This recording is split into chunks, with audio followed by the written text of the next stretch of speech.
I appreciate being here with the family. I have been traveling a lot at a time when I should be investigating a new rocking chair. I have no rocking chairs that I use.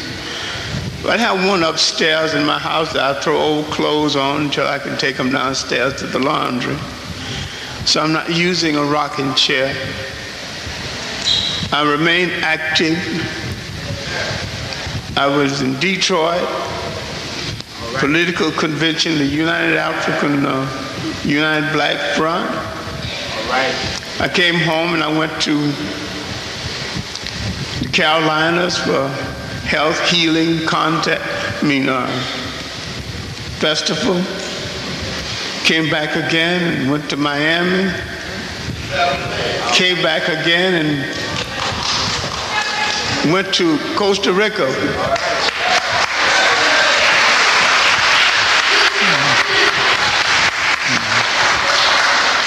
So I'm working every day, and I have several friends, including Dr.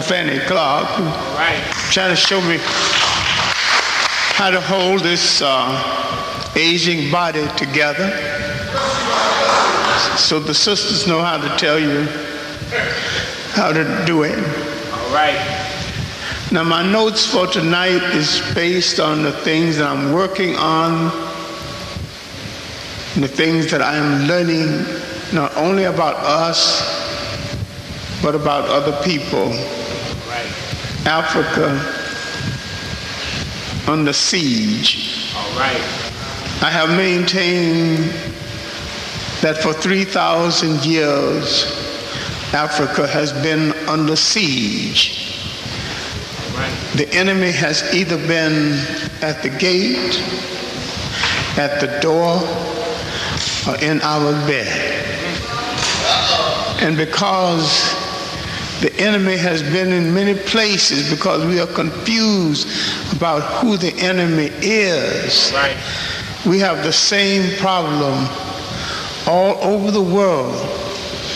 And the problem is that we have not understood that every person on the face of the earth to be sovereign functions within a container called nation. And when you function within someone else's container, take on someone else's language, someone else's habits, someone else's economy, you are not sovereign. Right. And when you have the geography of a nation, right, and do not control the wealth-producing resources of that nation, right, you are not free. All right. All right. And you cannot be free until you control the resources above the earth and under the earth. Right. You cannot be free until you control who enters and who exits. Right. That the ability to include and exclude is the basis of nation. Right. Who comes here? Right. Who's at my gate? And on what terms do you enter? Right. Traveling in Costa Rica and other parts, the situation of African people are the same the world over.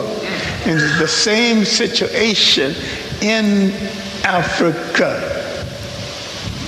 The African does not control the right of entry and the right of exit. That's right. Until you control the land and the resources of the land. Right. You can have as many chauffeurs as you please. You can have many flags as you please, but until you control the gold, the diamonds, the agriculture, until you decide what bread will be eaten and at what price, you are not sovereign and you are not free.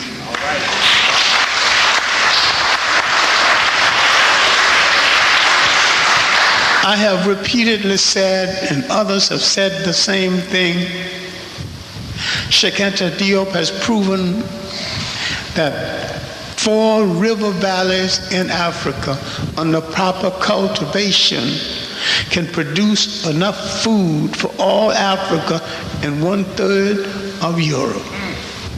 Then why are there African children walking around hungry?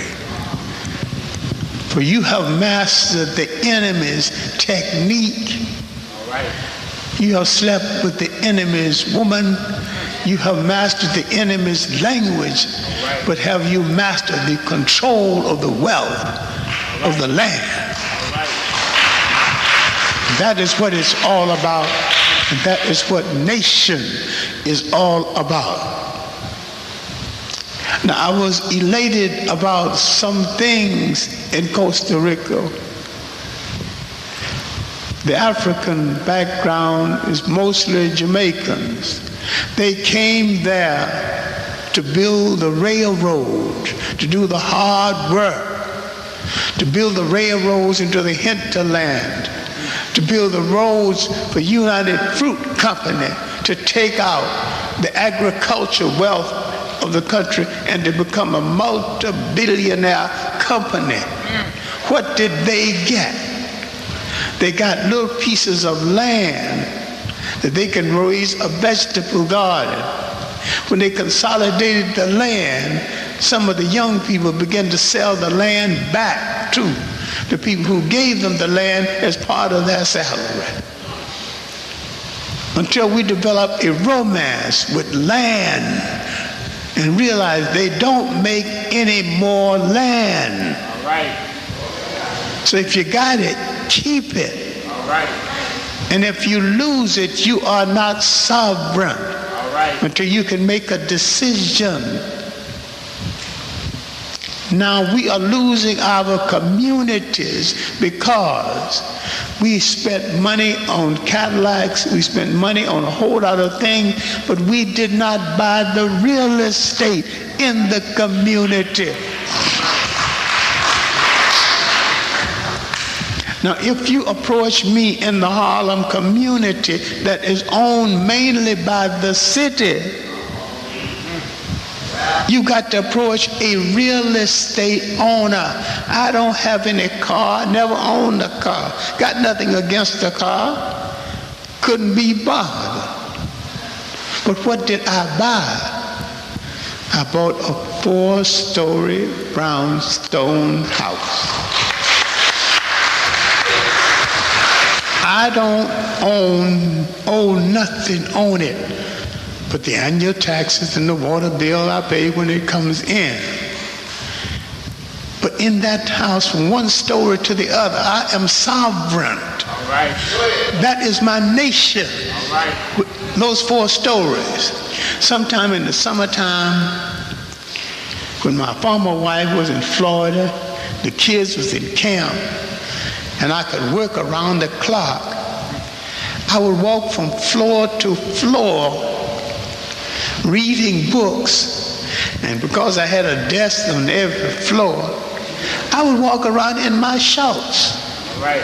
I ain't got nobody to account to but myself. This is my sovereign territory. And if I want to walk around in my sovereign territory half naked, ain't nobody got nothing to do with it but me. All right. Right now, because you use somebody else's territory, you get arrested. What I'm saying is that new immigrants, when they come here, they try to consolidate their funds and buy a piece of property, because on that property, they are sovereign. You have to deal with them as an independent entity. In Africa, that is our haven and home in the world. Africans are now selling land to the Europeans. The African don't own 1 inch of land in Europe. Right. The African should sell in Africa only the amount of land you're willing to sell him in Europe. Right.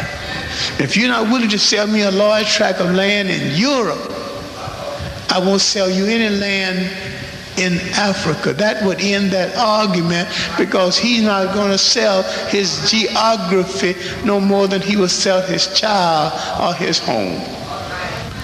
When we have a sense of home instead of the sense of integration, until we stop telling ourselves a lie. Everybody's alike. All people are like, you're a lie. All people are not alike.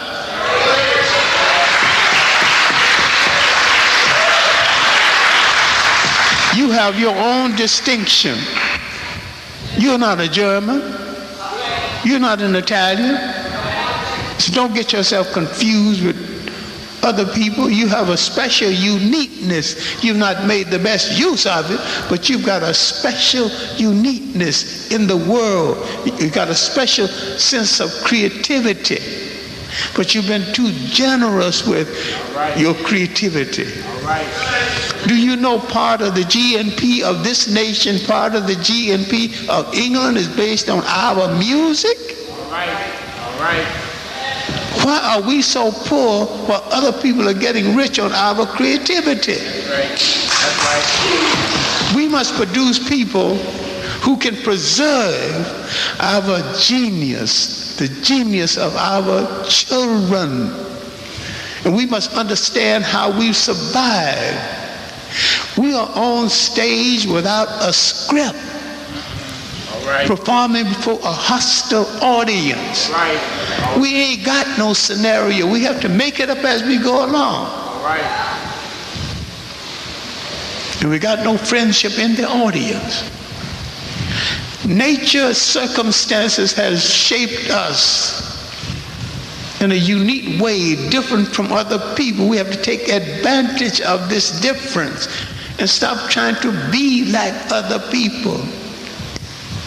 We find the same thing everywhere. Everybody is running away from being an African human being. Now they got a new category called multi-ethnic. Multi-ethnic. You understand, no matter how many multi-ethnics are created, you are not going to get membership in the white club.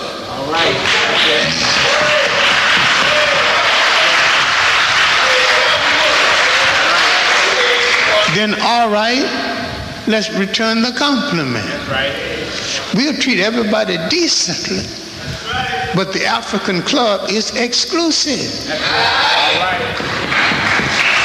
And we function as a collective out of this African club. And this African club does not consist of anything called a minority. It consists of people in Asia, people in the South Sea Islands. It consists of people in Africa, the Caribbean islands. It consists of over 1 billion people on the face of the earth. Now let's use our imagination. Suppose one of our leaders stand up and say, I will wear no clothes my people don't make. We can create a clothing industry. And suppose one of the leaders said that I will eat no food that didn't come from one of our farms. We could revolutionize agriculture. And suppose one of our leaders, I'm going to pick out a famous one so it'll make you angry, but at least make you think. Suppose a faker like Louis Farrakhan would say, I will not ride in a limousine until my people make a limousine. He could revolutionize and create a black auto industry. But what is he doing? Begging at the feet of Arab slave traders for a handout. am saying you do not make nations by begging at a slave trader's feet. All right. And when you personally call for a super religious state, you are a fool ignorant of history, because the worst possible state is a super religious state. All right. I am not decrying any form of religion. I defend all of its right to exist. All right. Look at Europe as a super religious state before the Protestant Reformation. All right. When you know history, you can get some answers. All right. Europe was more than a fascist state. All right. The church told you how to dress, when to dress. You had feudalism. All right. The woman was a vassal. Right. You could sell your own wife. Europe was a super religious state under the Catholic Church. Then a mixed up, confused schizophrenic called Martin Luther raised some questions. Now I will admit Martin Luther was kind of confused himself, but out of his confusion he dared to question this super religious state. In addition to challenging the Catholic Church, he saved it, but he made it change. He made it concede that there's another point of view other than Catholicism. There's another religious way other than Catholicism. Now, during the so-called Crusades, and they're not too clear about what they were crusading for, and neither are you. If you think it has something to do with religion, then you have misread history. It was a raping party. They moved across Europe, not only raping everything, wasn't a single woman over 10. It wasn't taken. Not only took the farmer's daughter, took the farmer's corn, his pigs, his cows, in the name of God. This is the last performance of a super religious state. So if you want to talk about fascism that will make Hitler apologize for being a Sunday school boy, now what is he talking about? A super religious state. Then he would travel across the world and says, I went to receive the roses for you. Well, I mean, who sent you? Whose consent did you get to receive any roses? And who told you that roses are what I need? I need some hospitals in my community. I need some homes for the children. I need people to be instructed on how to treat children. I need the attitudes of people change toward the preservation of children. If you don't preserve your children, you've got no tomorrow, because your tomorrow is in the children. If you don't feed yourself, then you become the slaves of those who feed you. All right. And you have no sovereignty. All right. Now in Costa Rica, we found the same thing we find throughout the Caribbean islands, throughout this nation. People getting involved with shades of color. The European is not involved with shades of color. All right. There you go. He will exploit your stupidity talking about shades of color. He don't care who has a little Scottish blood and a little of his blood, because he went out and raped the whole world. All right. He created almost 5 million Eurasians. All right. They didn't get that by remote control. And yet in the election in South Africa that brought Mandela to superficial power, the colors voted for the whites. All right. And the East Indians voted for the whites. All right. Now, didn't you learn something from this? All right. If you go back and study Mahatma Gandhi's role in South Africa, All right. Mahatma Gandhi organized the East Indian, All right. but Mahatma Gandhi was anti-African. All right. You study the scene on the train when Mahatma Gandhi was put out of the white car. What he resented was the fact that he thought he was a brown-skinned white man. And when he was put in the car, he resented being put in the car with the native African. Because he thought he was a lawyer with the British clients. He had it made. His children trained to be English with good English manners. He's taking his tea at 4. What else do you have to do to be accepted as an Englishman? And they told his almost black behind, not here. Not here. And when he went home, first place he found the United Natives, the United Colored League. That didn't do it. United Natives League. That didn't do it. He wanted to organize everything except the jet blacks. And when he left, Mr. Adoramam, and I've got all these documentation now, made a deal with the South African government. If the blacks have to carry the pass, the Indians will keep quiet about it. If they don't have to carry the pass, they're still quiet. They're still quiet. There has been no united East Indian protest in South Africa in behalf of the blacks. Now, if Nelson Mandela was truly in power, he would ask the question, who is loyal to my house? And if you're not loyal to my house, go to the house of your white fathers. Go to the house of the people who brought you here. And if we understood this, we would say the same thing to the confused mixed breeds. And right here, we would say things about the young fellow who's now the golfer. He made sure to let you know that he's mixed. But he ain't a part of the white club. He is non-white. And the club is pure white, or you don't get in the white club. No matter how fast, how much he plays golf, which is an exclusive white man's game, he will never be part of the white exclusive social club.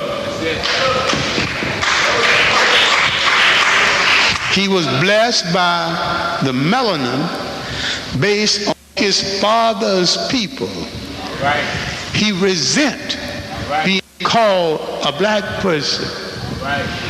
His mother was Thai. His father was black. Why is it that people can be loyal to the mother's side even when the mother wasn't black if she was non-black?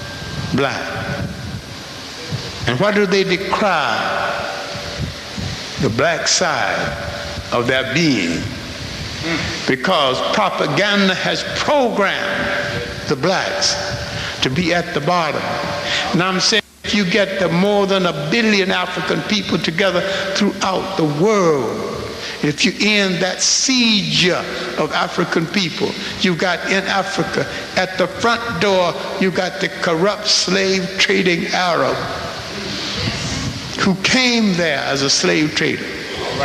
At the bottom in South Africa, you got the Boers and the British. The Boers said that in their creed, God ordained them to look over the lesser breeds, and they've declared the Africans are lesser breeds. They do not feel guilty for what they do to the African, and neither does the Arab. When they have taken you out of God's grace, they don't feel no compunction, no more than stepping on a cockroach. I have said repeatedly although I have been accused of the contrary. I have nothing against any of the religions of the world. I grew up a Baptist, and I was a Baptist Sunday school teacher. I enjoyed growing up as a Baptist. And yet I have no problem in identifying the Baptists as the loudest and the corrupt and the most interesting of all of the religions and the closest to Africa. And I'll fight you right now if you say a Baptist can't out-sing a mockingbird. So I have my Baptist prejudice, my Baptist preference. I have it in a clause in my will that if I die within the United States and take me back to bury me in a plot next to my sister. But the 3 Baptist churches where I used to teach in school, I want all of those ministers to come there and say a word and sing me some Baptist songs while I go to wherever they send at the end of that day. Why am I so critical of the Baptists? You got 14 million Baptists. You got more people than the 6 nations. Right. And they do not own a supermarket. They do not own a series of shoe shine. That's right. I am saying that the Baptists never find the others for a while. The Baptist church alone has enough potential power to change this nation around. All right. The greatest thing about the Baptists now that whites understand how much money they can over and above the whites, now endorse the Southern white Baptists who endorse slavery. Now want to join with the black Baptists. And the black Baptists are turning over the management to white people right now. So I'm critical of the religion that I grew up in. I want to become effective. You got 14 millions. We Baptists will wear. Look at the shoe factory we have to open. We Baptists will eat some Baptist food. One of our do canning, do ceremonial canning.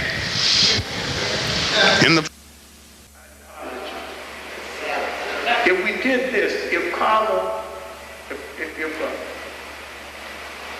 George Washington Clarke had copyrighted everything he invented and left the copyright to Tuskegee, if Tuskegee had gotten royalty on all the things he's done, Tuskegee would be richer than Harvard. Do you know that there was no peanut butter sandwiches before Harvard? On a simple thing. Clarke invited some people to his home and made a 6-course dinner, including 2 meats. Didn't have no meat inside. Imitation meat. Except for Clarke, the health food industry today wouldn't be in existence. The imitation hamburgers, imitation everything, soya beans. And what did Clarke say? God gave it to him, so he's going to give it away. A good man, somewhat naive politically. Suppose he said, give it all to Tuskegee. Whatever you do, give Tuskegee a portion of it. Tuskegee would have to buy land in Georgia. What are they going to extend the school? It would be so big. We fail to use our imagination. If he said, God gave me this, I was given away, God gave it to you as a preserver. Our crisis in the whole African world, including a crisis with fakers like Farrakhan and Melania Karenga, there's a difference between the owner of wealth and the guardian of wealth. You are the guardian of wealth, but not the owner of wealth. Then let's take the Muslim alone. If he was the guardian of the wealth they take in, there wouldn't be a poor. If he understood the Prophet Muhammad, and I maintain they do not understand because they do not read. The first public act of the Prophet Muhammad at a time when a desert-oriented people preferred boys, and they still do. If a woman had 2 girls, and if the third child was a girl, she would be killed.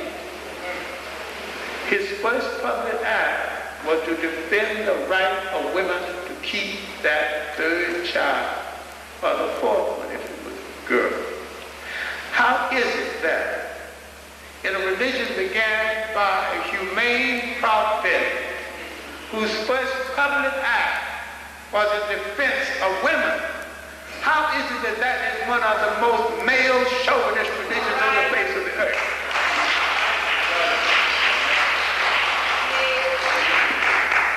Show me one woman who came to state power in Arab Islam.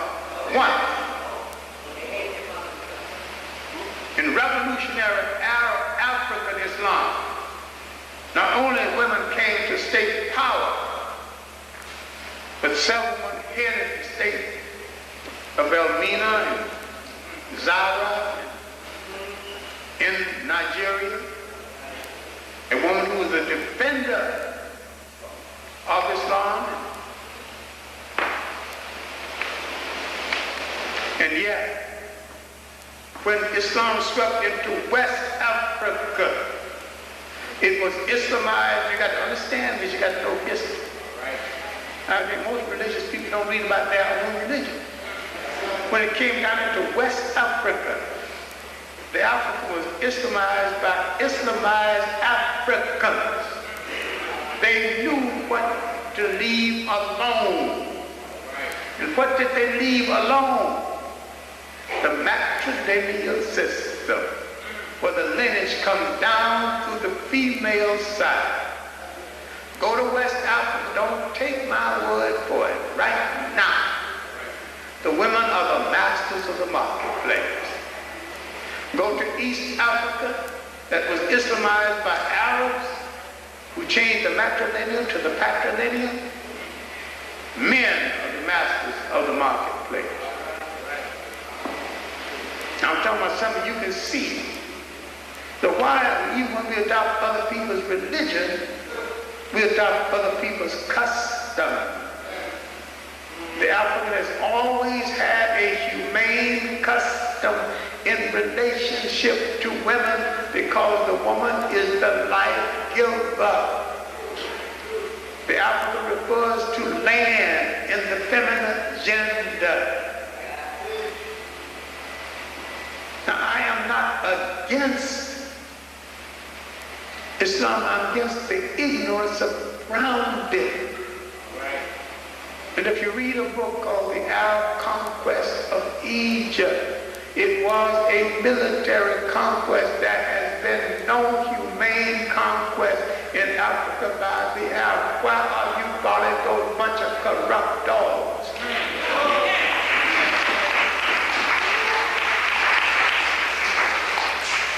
Less than 20 years after they entered Africa, they forced a treaty on the Sudan, the Bach Treaty, in which the people of the Sudan had to send 360 slaves a year to the north. Read a book called Nubia, Corridor to Africa. Look in the index under the word Bach. Bach Treaty. It's all there. Read a book by Gordon, Arabs in Africa. Read John O'Connor's work on it. I not only know this, but I am acquainted with some of the greatest living Arab scholars on this earth. Read Bernard Lewis's work. Read the parliamentary debates in England. But I'm saying that you, as you take Christianity and created the Baptist church, which is distinctly different from the whites, you can create something distinctly different from Arab Islam and use it as an instrument of liberation and not as part of your oppression. When you build nations, all institutions within a nation must defend the people within a nation. We are so liberal. We let everything come in. You go to Ghana right now, a nation of Jesus freaks. Yeah. Go to Nigeria, a nation of thieves. Yes. What happened to the independence? Get a cab in Ghana. The cab driver, thank the Lord for you getting in the cab. Thank the Lord for your safety. You got white medallions in the back, white medallions in the front. This is a nation Nkrumah created as a role model for what an African state could be. Look how they programmed her back into colonialism, into a colonial mentality. But who's there? The Jehovah's Witnesses. The Mormons are there. The Buddhists are there chanting. The Protestants are there. That's right. And yet, the nation is being sold piece by piece.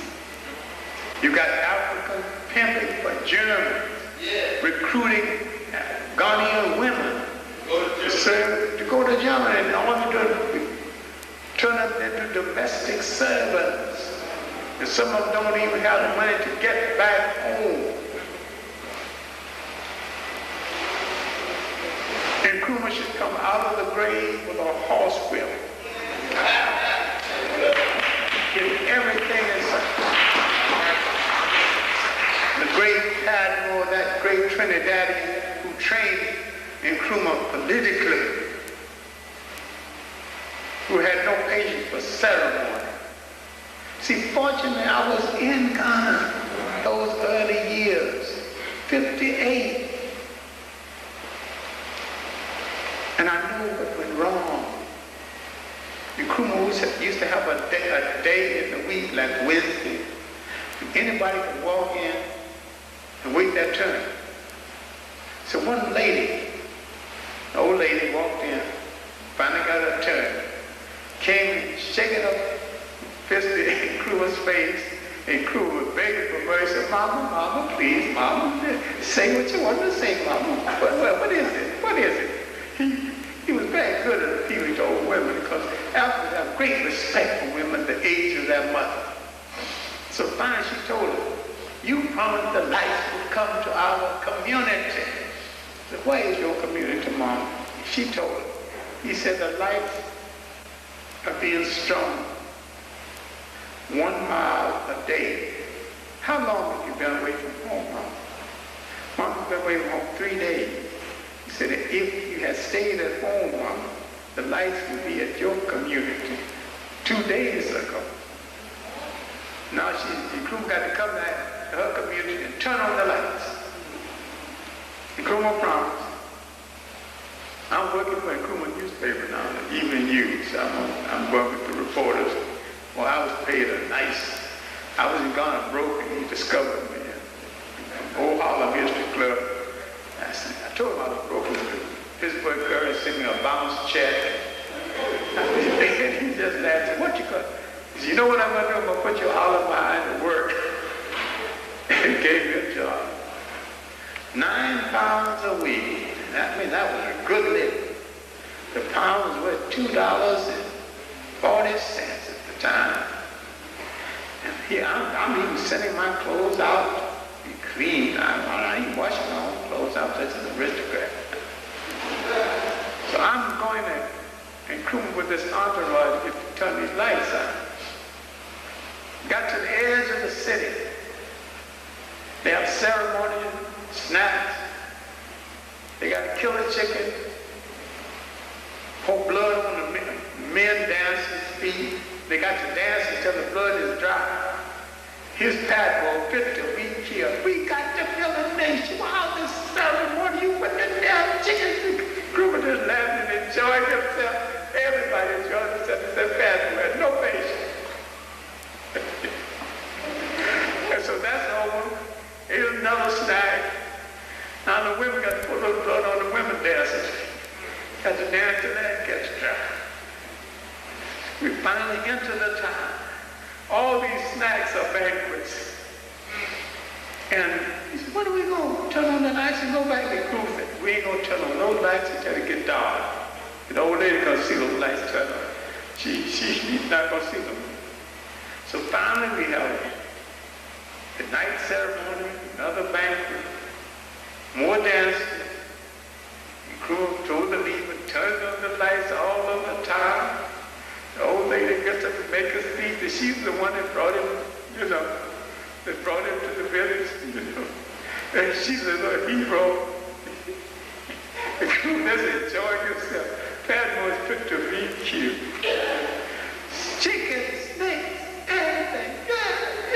We got the village. Let's get out here and go back to Accra and do our work. And Nkrumah know enough about tradition. If you don't respect African tradition, you ain't gonna get nothing done. You just don't kid yourself by it. You just don't traditionally come in and turn on those lights and go out. You got to go through the ceremony. All these ceremonies. Finally the lights are on. We geared to take the entourage back to the crowd. The old lady's happy. He's building a nation. And what made him lose the nation?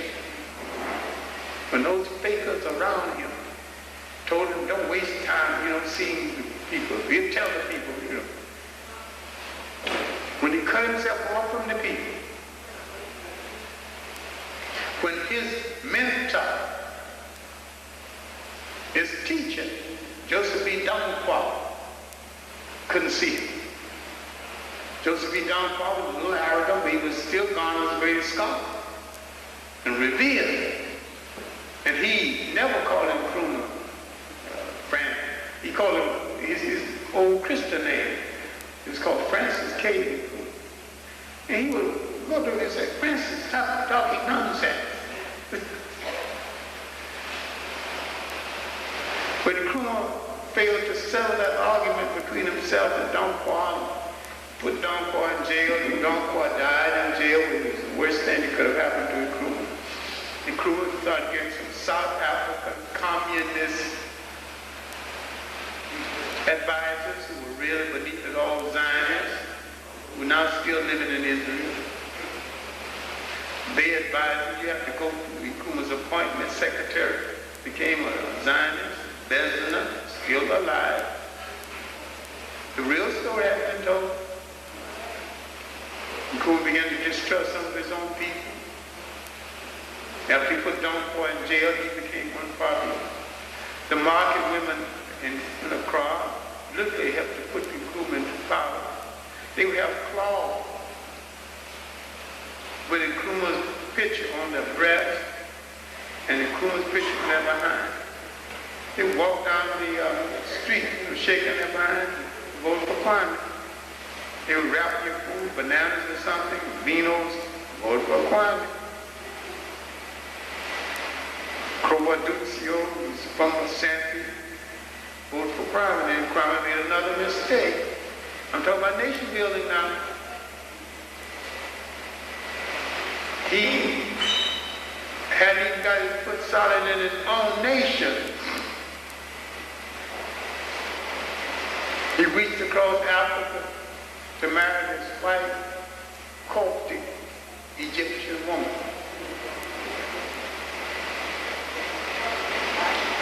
Now, Nkrumah was a Tweed. The Kan people in Ghana consist of the Tweed, the Fanti, and the Akan, and the Asante. The Asante is the warrior. The Twi are the tinsmith and the technician. The Panther is the great intellects along the coast. All the crew had to do the unified Ghana, he's from the bottom. If you go to the queen mother of Asante and let her choose his wife, then that means the Tweeds and the Asantes will be united by blood. The Asantes have already told the Panties, you are great talkers, but no, you're not great fighters. If you don't behave yourself, I come down and kick your butt, so you are my cousin. There's some of that. We made that technical mistake. You want to unify Africa before you can unify Ghana. I yield to nobody in my admiration for the man. And when he built an ideological institute, he built it on Marxist concept. Marxist concept don't fit Africa. If you're going to build it on a socialist concept, build it on African socialism that existed not only before Karl Marx, but before Europe. Because Africa came out of sharing societies, no capitalist societies. They came out of collective societies. And you have to understand, what was Africa when Africa was at its best? They used collective discipline and high morality. This is why in Costa Rica, I said Africa built a society that had no jails because no one had ever gone to one. How are you going to go to jail when the concept of justice is built into the family? Your grandmother could be head of the Supreme Court. My great-grandmother was head of the Supreme Court. Anything had to be settled. She listened and listened, and finally she tapped her cane and take a car pipe out of her mouth and announced what she said was the end of it. There was no retreat. And one of the great joys of my life, every time someone's going to give me a little beating for something I was justified, should be beaten for, because I was always getting into mischief, always taking things apart, couldn't put them back together again. Hear that beautiful words from my mouth, if you but just about to give me a licking, send the boy to me. Boy, give me a switch. I get a switch. Anything she said, she can't hit hard, she's over 100. She gave me a lick and she lectured. And she tell me about her husband who was sold into slavery to Virginia as a breeder. And she would tell me about the last African that came over before emancipation and spoke in grunts. And she lectured about turkeys, everything in the world, nobody come home at the end of the day except the darn turkey. And she was head of the turkey concession, so she was the only one in the family with a feather bed. And she was the absolute authority in the family. But she gave me another lick, she gave me another hug, more hugging than licking. When it's all over, she finished telling her story. She would go to the kitchen and cut a piece of potato pie and a glass of cold buttermilk. Nicest eating I've ever had in my life.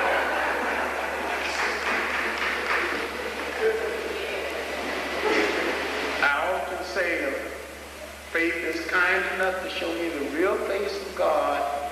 It turned out to be Grandmother Mary.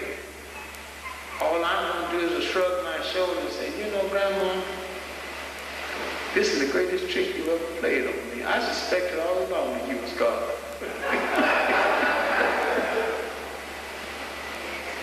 But when you grow up with this kind of family tradition, even growing up poor, don't defeat you. You still have determination. When you grow up with people believing in you, when you grow up hardly in the city and thread needles for old ladies. Never in your fondest imagination agree that you ever be blind yourself. Run errands. And when you hear passing the porches, they don't have porches up here. Old ladies rocking on the porch. That little Bubba Clarke, that boy gonna be something. Got a good head on his shoulder. He who God knows him. That boy gonna lead us out of this mess.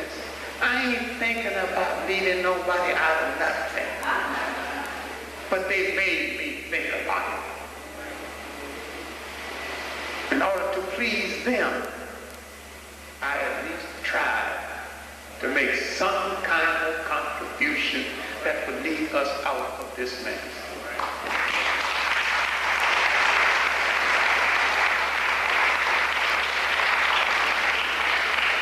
I am saying the difficulty that we are having with our children today is that nobody told them something is expected of you. You are expected to lift us higher than where you found us. You are expected to make a contribution that will preserve us all. You are expected to understand the meaning of nation and add to the structure of nation. If we had went wrong at the fork of a road, take us back to the fork of the road and read those signboards again until we find our way, until we find a signboard saying African unity, Pan-Africanism, education for a new reality, until we stop copying out and imitating other people and begin to innovate on things that's distinctly our own, until we love ourselves well enough to stop mutilating ourselves, until we stop wearing artificial wigs from dead white people.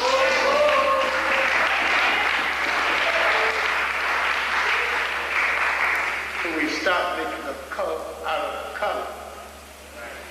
I like my skin the way it is because it reflects my mother and my father, and I will not dispute that.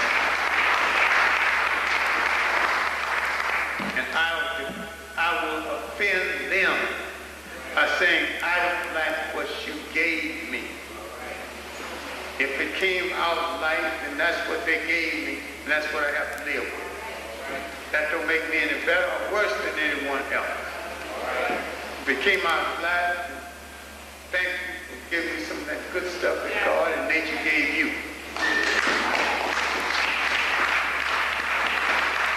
No problem to me. I did it. I wear it well.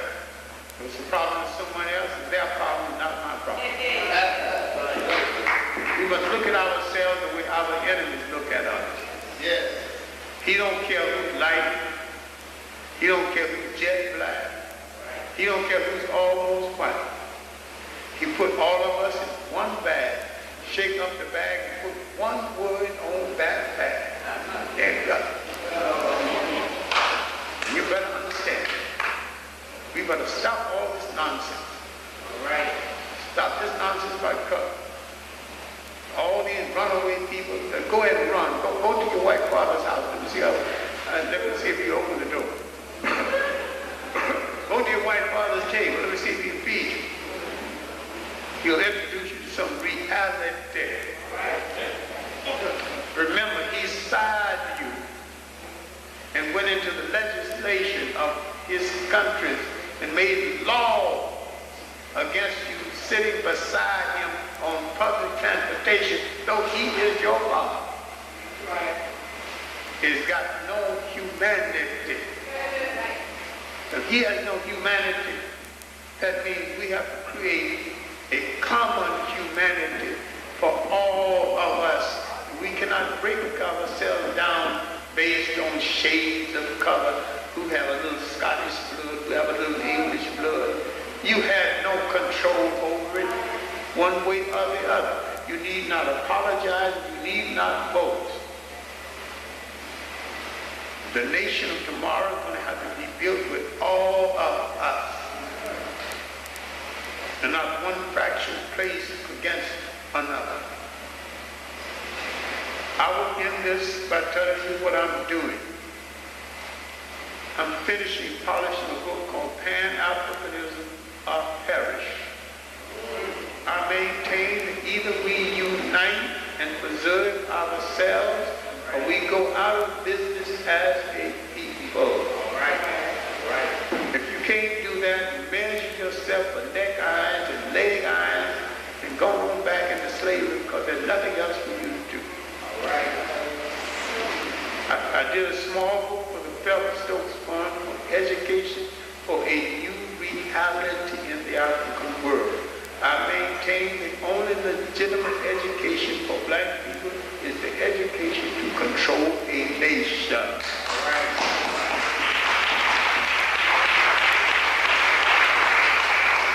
You have to handle high finances and low finances. You got to handle products, income, outgoing. You got to make your own shoes. And I'm willing to tell you to start with your underwear. I'm meeting a group of black manufacturers in Washington a week or so. They're manufacturing more than I ever dreamed, not only personal care products, different branches, underwear that I had advocated. And I had advocated that in St. Louisville, Kentucky. And the person, 3 years passed, and the person sent me 6 pairs of underwear free of charge. In another place, I got, this person made some fancy African-oriented underwear. I said, man, if you put on a pair of these underwear and just roll with me hard for a lady to say no.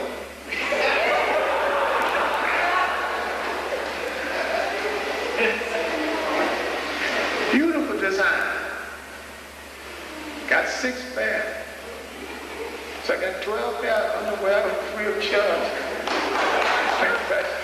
Just advocating. I'm going to start advocating a car. See, all the cars. Francis question, well, I always ask who likes a Mercedes-Benz? Everybody in the audience raised their hand. And when they put it down, she said, who can make a Mercedes-Benz? I'm saying that we're going to have to stop doing without things until we learn how to produce those things. Our employment and our intention is going to be a rehearsal for nationhood. We have to leave a legacy behind for our children.